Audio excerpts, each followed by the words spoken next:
All right, guys, it's that time of year again. HSC trials begin.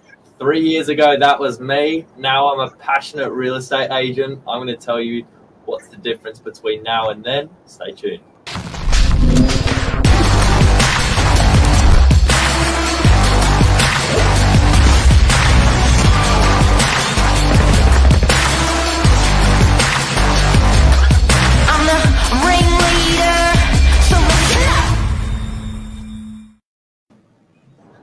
Good morning.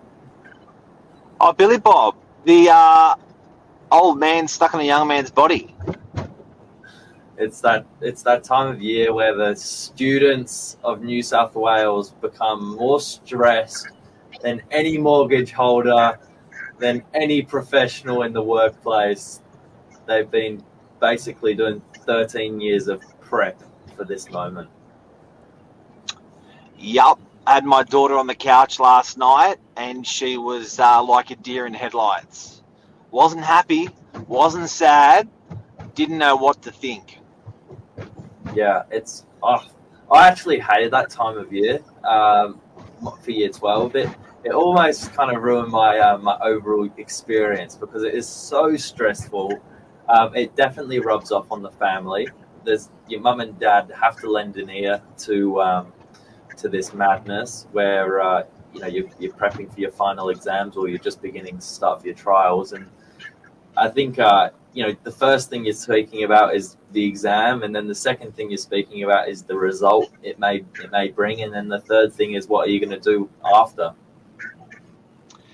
Yeah, like my youngest Jade, she's 17, and it was interesting listening to what Lisa was saying to her about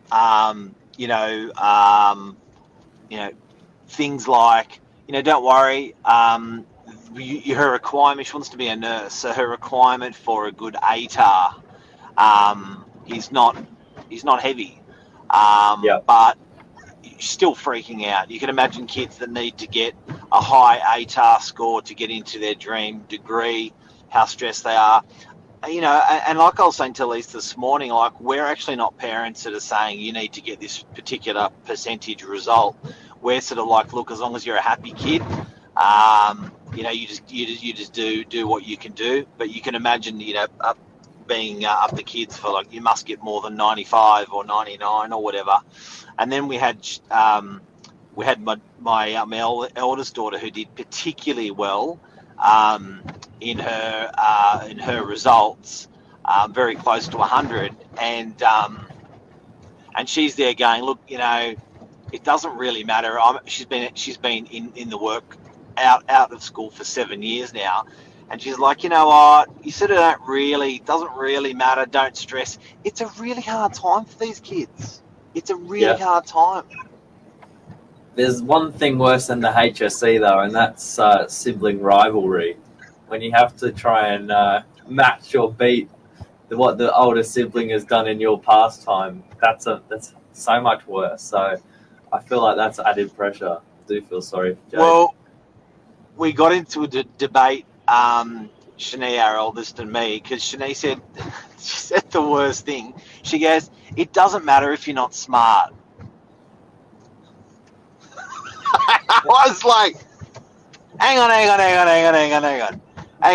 You mean academic? She goes, no, I mean smart. I'm like, no, you mean academic? She goes, nah, I mean smart. I'm like, look, you can be smart streetwise, or you can be smart academic, and you can be dumb streetwise when you get out in the real world.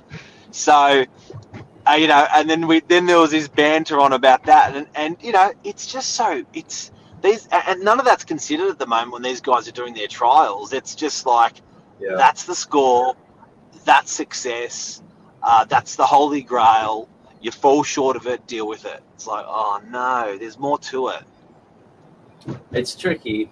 For me, my advice would be to anyone starting this next couple of month journey, your last couple of months, try to enjoy it. You've worked so hard to get this far. You shouldn't tarnish your school experience just with stressing out over the last few exams. You've obviously hopefully done a little bit of prep. I know when I was doing mine, I definitely could have done more, but did a little bit of prep, and I kind of walked into it with the attitude that I'd worked backwards to kind of get what I want. And what I mean by that is so many people look at it from the approach that they must get the great ATAR to then get straight into the course they want, to then go straight into the job they think they want. But it's funny, a couple of years after that all happened, we still go to the same kind of house party situation and talking to the guy on the couch who, what did you end up doing after your HSC? I promise you, no one's even talking about it these days. And I'm class of 2020, so no, it's not mentioned at all. In fact, if you bring it up, you're a bit of a weirdo. Well, yeah, if you look at that. So it's something that, and you know what's really interesting that I found, good morning, Luke. Hey, Lise. Something interesting that I found was you used to talk about your actual result, and now it's actually taboo. So everyone used to like measure up. I got this, I got that, I got this. As a matter of fact, everyone, if you didn't tell someone your results, you're a weirdo. Like you would get hammered. Whereas now it's starting to get the way where it's a private thing, the result that you get. I sort of don't mind that, but it still doesn't take away from the huge emphasis that's there. I didn't tell my parents for I think a year or two afterwards. They never knew, which did them crazy. Yeah. I think obviously it's far more important to some people than others. If you've got other plans lined up, then obviously it kind of you can put in how important that is in your priority order. But I think for so many people, they're doing this final step just to say they've done it, which is great. It's what I did, but it wasn't paramount to what my next steps were. So I remember vividly, clearly, my conversation with Mark. It was 2 weeks before my first exam, and I called him in between a break, and I said, Mark, I've got one thing that's certain here. I'm not going to university. I hate this year 12 setup. And I said, because I'd already been doing a little bit of reception work, so we'd probably been working together for maybe 6-12 months. I said, do you reckon I could grab a full-time job opportunity when I finish? And Mark was like, yeah, no problem. Do you remember this, Mark? Yep. And so from there, I didn't realize it was such a weighted conversation for you, though. Yeah, massive. So I thought it was just a chit chat sort of conversation, but it was vivid. It was big for you. Well, I was really nervous because I didn't call Mark often back then. It was probably spoke once, sent him a text on a Sunday as to what I've done for the day, like a productivity report. But outside of that, we didn't really talk that much. So it's a big call for me. That was in November. I had a 2-week holiday called Schoolies and straight into full-time work, and that's been it. So there you go. Good old Schoolies. What's Lisa got to say? It's a sense of accomplishment, push through the fear and find yourself in a beautiful place. Absolutely. Yeah, I think it'll all work out. So what did you get in the HSC? 75 ATAR, which I think was pretty average. And look, I've got to say, this is really sensitive, but I've got to say, where I think school's important, and I'm not bagging results or good results or bad results, and this is what I said last night to the kids, which sort of aren't kids anymore, the young adults. I was saying to them, what I find is more important is the process, and learning the mechanisms of study and the mechanisms of commitment, the mechanisms of hard work, and then enjoying the fruits of that. So, it's great to. I think that everyone loves to coin the word high school dropout, but I think it's as long as you're focused, you're hard work, you're good to people. No one can take anything away from you, good result or bad result. You are who you are. So that makeup of you after 17 years, it's still there. You know what I mean? The result doesn't lessen that or make, it doesn't make, it's about being a good human. And I think irrelevant to what your results are, if you're a good human, you're a good human, and your we're relevant to your HSC result.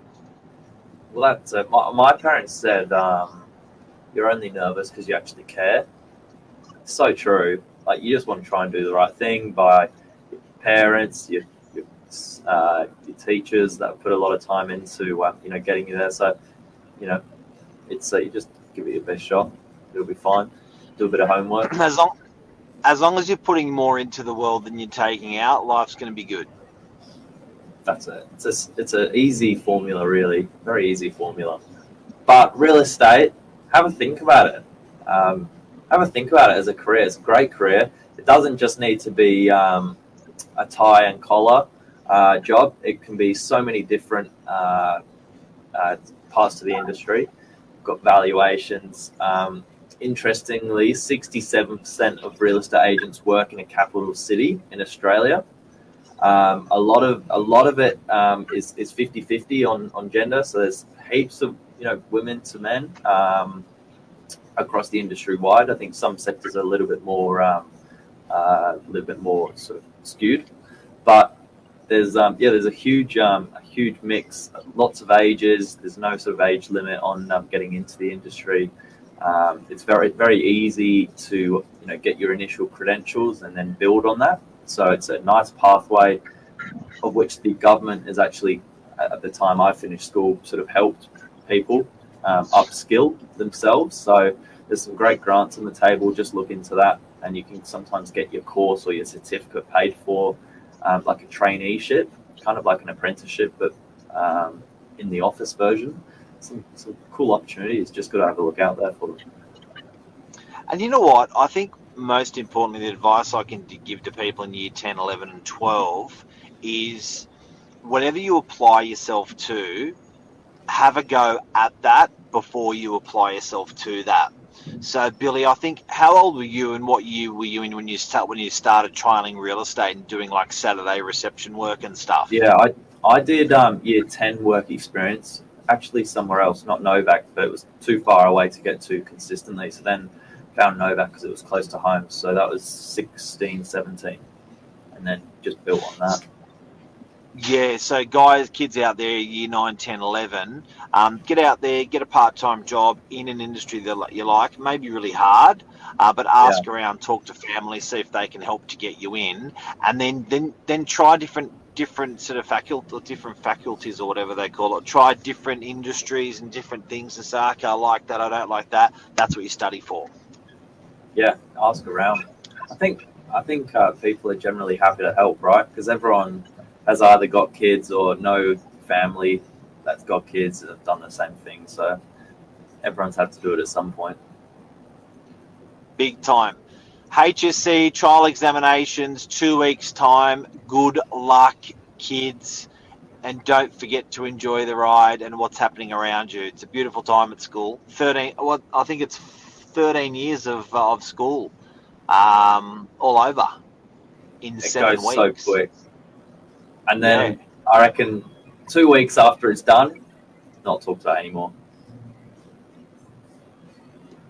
Just do nothing.